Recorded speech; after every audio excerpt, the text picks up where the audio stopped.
ગુજરાત ન્યૂઝમાં આપનું સ્વાગત છે। વડોદરા શહેરના દિવાળીપુરા પાસે આવેલ અશોકનગર સોસાયટીના મકાનમાં તસ્કરોએ કર્યો હાથફેરો। પ્રાપ્ત માહિતી અનુસાર દિવાળીપુરા વિસ્તારમાં આવેલ અશોકનગર સોસાયટીમાં મકાન માલિક સોમનાથ ફરવા ગયા હોય અને પરત ફરતા આવીને જોયું ત્યારે એક દિવસના અંતરમાં બે ઘરમાં ચોરી થઈ હોય તેવી જાણ થઈ હતી। ચોરોએ સમગ્ર સામાન વેરવિખેર કરી નાખ્યો હતો।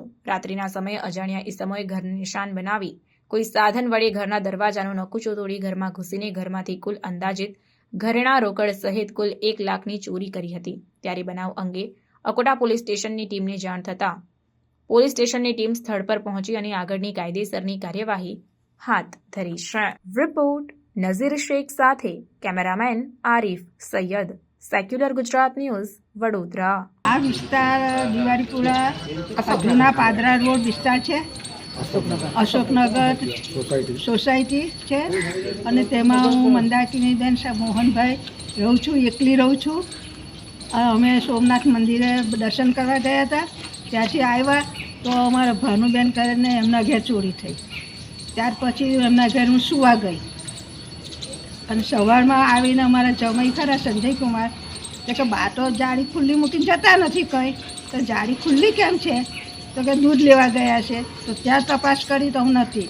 પછી અમારા ઉપર અમારા બેન રહે છે, તેમને પૂછ્યું કે બા કઈ ગયા? તો કે બા ભાનુબેનના ઘેર ગયા છે। તો ત્યાં મને 5:30 બોલાવવા આવ્યા કે બા તમારું ઘર ખુલ્લું છે।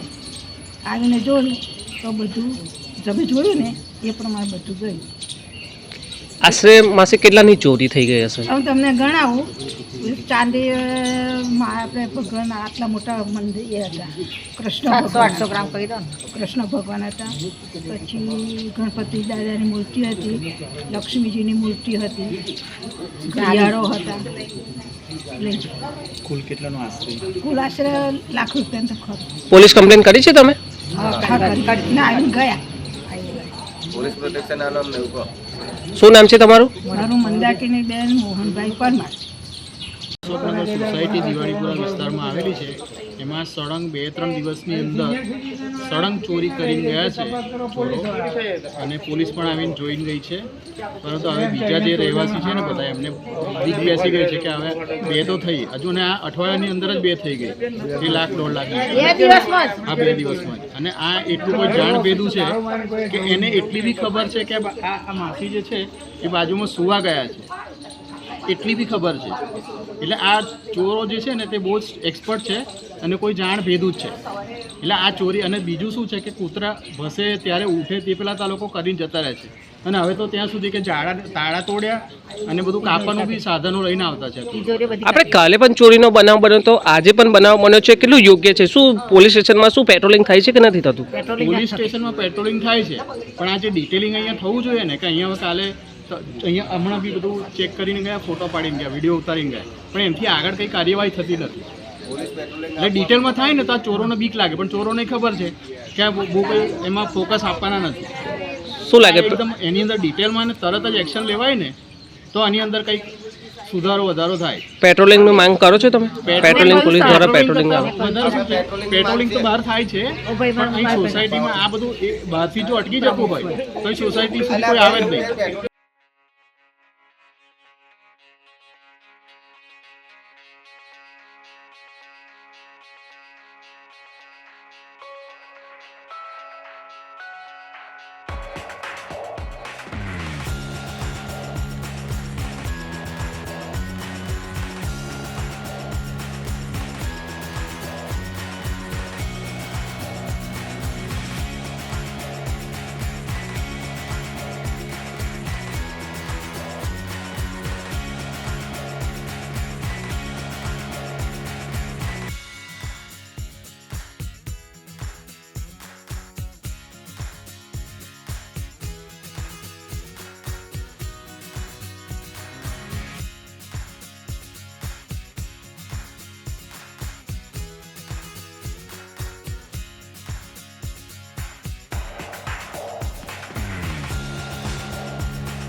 સમાચારોની અવનવી અપડેટ્સ માટે જોતા રહો સેક્યુલર ગુજરાત ન્યૂઝ.